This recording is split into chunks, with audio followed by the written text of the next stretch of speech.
In this video, I'm going to react to the 10 worst state capitals in the United States.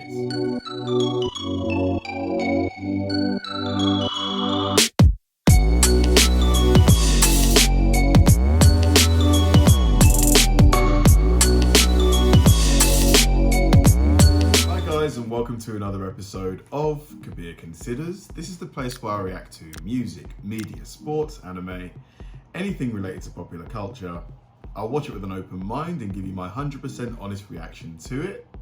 And if you could please hit that like button early, I'd really appreciate it. Now, this should be a really interesting video just because, when I think of state capitals, I think of New York City, I think of Los Angeles. I believe Los Angeles is the capital of California. I think of like wealthy, immensely wealthy cities that are doing really well in a lot of ways. I don't really think of many state capitals that might be struggling, whether that's financially or maybe in terms of crime perhaps. So when I was recommending this video, I knew it was going to be a really fascinating one just because, when most British people, think of America, we think of, the most financially powerful country on the planet, best military, all that stuff. We don't really think of cities, state capitals even, that might be really struggling. So yeah, this is going to be a really fascinating video. So let's go. This is going to be me reacting to the 10 worst state capitals in the United States. Let's do it.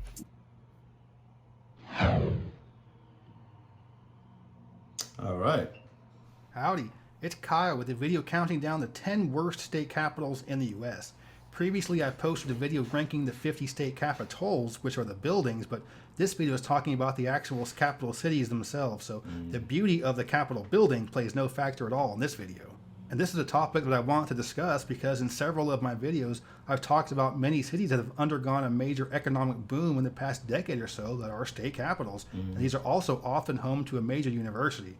So we're talking like Raleigh, North Carolina, or Nashville, Tennessee, Austin, Texas, Columbus, Ohio, or bigger cities like Denver or Atlanta, but the picture isn't entirely rosy in all of the state capitals. And that's going to be, that's applicable to every country, right? You're going to have cities, state capitals, or just capitals, cities that, do better than others for a variety of reasons. It's impossible to see universal uplift. It's always going to have, some better than others.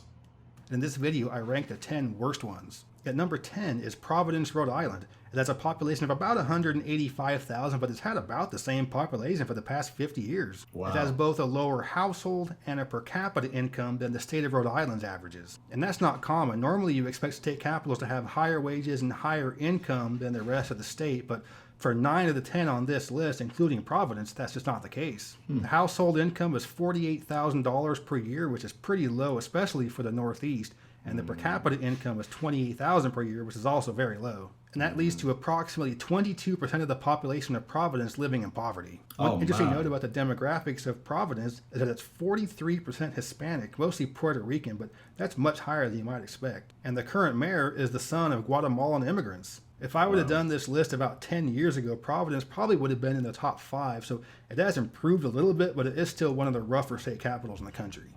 At number 9 is Springfield, Illinois. It has a population of about 120,000 and it's growing pretty slowly. And just like almost all the other cities on this list, it has both lower household and per capita income than the state average. It has a household income of $55,000 per year and a per capita income of $35,000, which are both pretty low. Hold on, so is Springfield the capital of Illinois? I thought Chicago was the capital of Illinois. Huh. It has a pretty serious issue with poverty, with 23% of the population there living under the poverty line.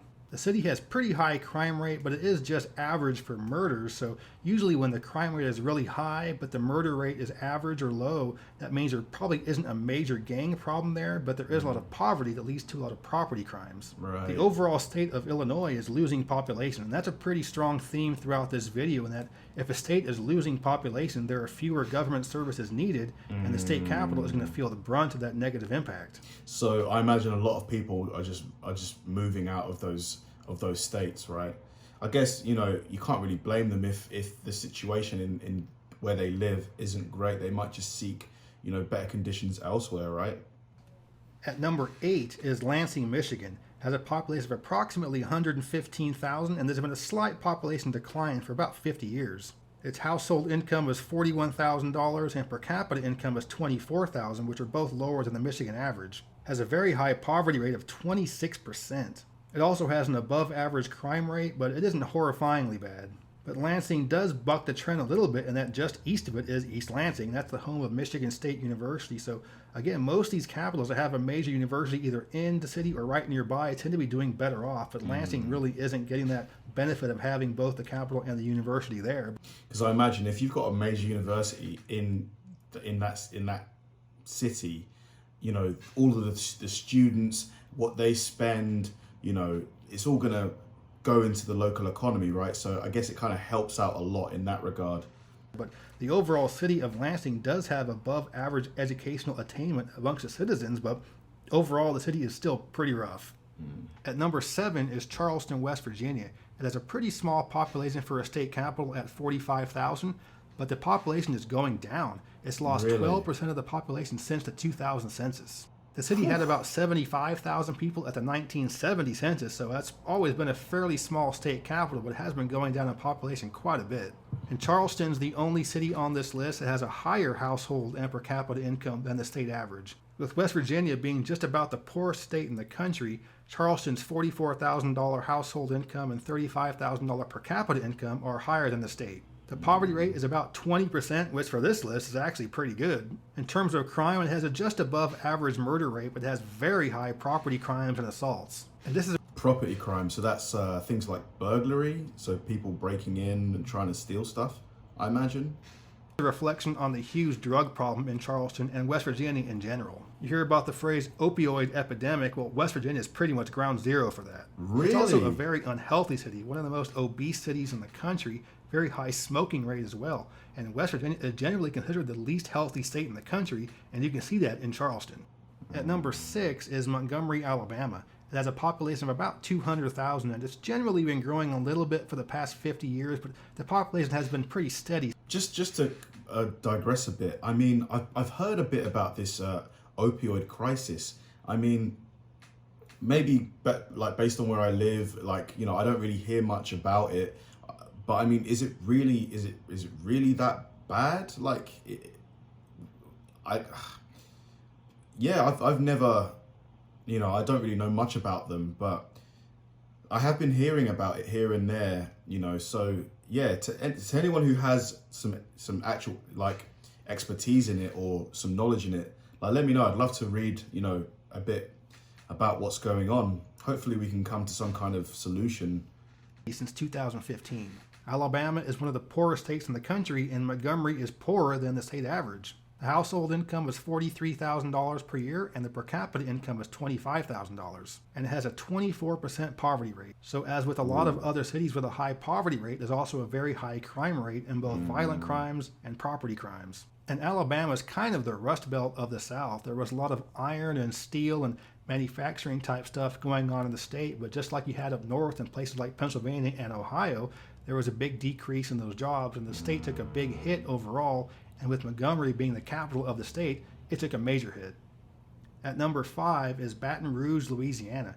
It has a population of about 225,000 people. And this is another one where it's a lower household and per capita income than the state, with $42,000 household income and $27,000 per capita income. So Louisiana, again, is a pretty poor state, but Baton Rouge is even poorer than that. There's a 27% poverty rate in the city, and it has a very high crime rate in both violent and property crimes. But one of the most surprising stats is that only 33% of the city has a college degree, which is crazy for a city with a major university. Most major college towns, especially ones that are also state capitals, are going to have more than 1/3 of the population with a college degree, but not in Baton Rouge. Reminds me of a line. Maybe education or further education isn't prioritized by a lot of the people there, I imagine. Maybe the people there tend to work a bit more trade type jobs, which, you know, like, yeah, I don't see a problem with, you know. You don't really need to have a degree in 2021 to earn a good living. From an old Randy Newman song, college men from LSU went in dumb, came out dumb too. Look at this guy. What's he doing with the...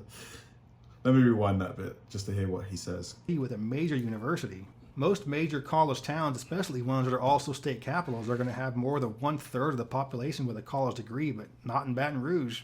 Reminds me of a line from an old Randy Newman song, "College men from LSU went in dumb, came out dumb too."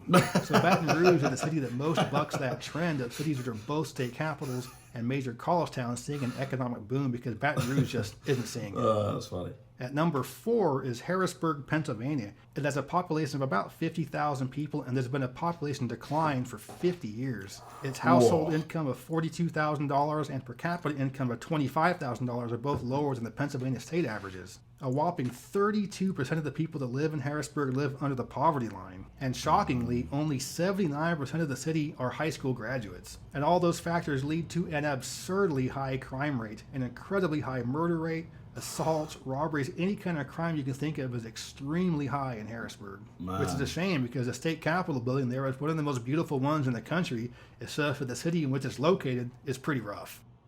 At number 3 is Jackson, Mississippi. There's a population of about 160,000 people, and there's been a 10% decrease in population since 2000. Mississippi is the single poorest state in the entire country, and yet The single poorest state. Man. Jackson still has a lower household income and per capita income than the state averages, with household income being only $40,000 per year and per capita income being only $22,000 per year, which leads to a poverty rate of about 24%, which actually is kind of low considering the other stats. But as you would expect with a city with a lot of poverty, you have a very high crime rate, although not as bad as Harrisburg. And a pretty odd stat is that only 1% of the population in Jackson are foreign-born immigrants. You'll be hard-pressed to find another city in the U.S. with a population over 100,000 people that has only 1% that are foreign-born immigrants. And that's a pretty good indicator that there really isn't much economic and job growth in the city, which is pretty reflective of Mississippi in general, because not just Jackson, but the entire state is losing population. At number 2 is Hartford, Connecticut. Has a population of about 125,000, and there's been a general population decline for the past 50 years. It has a significantly lower income than the Connecticut state averages, because Connecticut as a state is one of the wealthiest states in the country. Yeah, that's what I thought, right? I thought Connecticut was one of the like almost prestigious states to reside in. Huh. And Hartford is extremely poor. The household income is $35,000 per year, which is less than half of the Connecticut state average, and the per capita income is $20,000 a year. 31% of the population there is living under the poverty line, and as you might expect... Man, look at this building. Just like all of the windows, pretty much all of them are just either damaged or just, yeah, damaged and not maintained at all. The roof looks like it needs some serious work. You know, you've got loads of boarded up windows here. Only, you know, who knows what's going on inside. Has a very high crime rate in terms of both violent and property crimes. So in general, Connecticut is a state that people usually associate with good things, good schools, good health care, got the most beautiful state capitol building in the country, but the capital city itself, Hartford, is one of the roughest in the country. Wow. And at number 1, the single worst state capital in the entire country is Trenton, New Jersey. It has a population of about 80,000 people, and there's been a population decline for the past 50 years. And some of these stats about Trenton are just staggering. The household income is $32,000, which is less than half of the New Jersey state average, and the per capita income is $20,000 per year. The poverty rate is about 30% and increasing, and a shockingly low 72% of the population there are high school graduates. And this one's mind-blowing. The average home value in Trenton is $98,000. New Jersey is one of the most expensive states in the country for housing, but you can get one for under $100,000 in Trenton. But I mean, that's crazy because New Jersey is such a, you know, as Kyle has said, is such a wealthy state. Surely a developer, why wouldn't a developer maybe team up with several other developers, buy up a load of property, you know, encourage companies to maybe put maybe distribution centers or just some kind of employment in the area, right? It wouldn't be a quick fix, but you could definitely improve this place. You could probably improve most places, but I guess you just need the right incentives to be put in place, because, you know, it does seem, you know, sad to see, you know, buildings like this and, you know, whole huge areas, you know, like this just kind of be left behind in a way. I don't know, or maybe I'm just being naive. But interestingly enough, the murder rate is only kind of average, so you would expect a much higher violent crime rate in the city, but other type crimes, property crimes, burglaries, and robberies are very high. So with all the major problems going on in Trenton and the fact that they're getting worse, Trenton is definitely the worst state capital in the country. Wow. So that's my ranking of the 10 worst state capitals in the U.S. And the categories I used to make this determination are pretty arbitrary, but I think most would agree that poverty and income and population decline and high crime rates are pretty good indicators of what makes a city bad. I hope you enjoyed this video. If you did, please give me a thumb. Yeah, that was fascinating. I mean, yeah, as I mentioned late in the video, I definitely feel like these areas could be improved relatively quickly.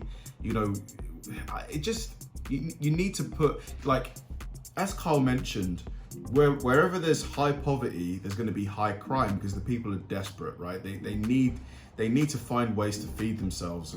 I'm not justifying crime in any way, but that's just how I imagine the situation to be. So if you can put employment there, give people an alternative, give people a way to, you know, make a living, I guess. I think that would be a really big catalyst in maybe improving the overall, you know, living conditions of those places. But, you know, as I'm not there, as I'm not actually on the ground there, it's hard for me to actually make any real accurate interpretations, I guess. But yeah, really fascinating video. Love the Geography King. Really great vid. Thanks for watching, guys. If you enjoyed this video, please like, subscribe, turn on bell notifications, and keep throwing the recommendations my way. I know I say it all the time, but they genuinely help me out, because if I know you enjoyed watching something, I'll definitely enjoy reacting to it. So like, subscribe, turn on bell notifications, keep throwing the recommendations, and I'll catch you in the next one.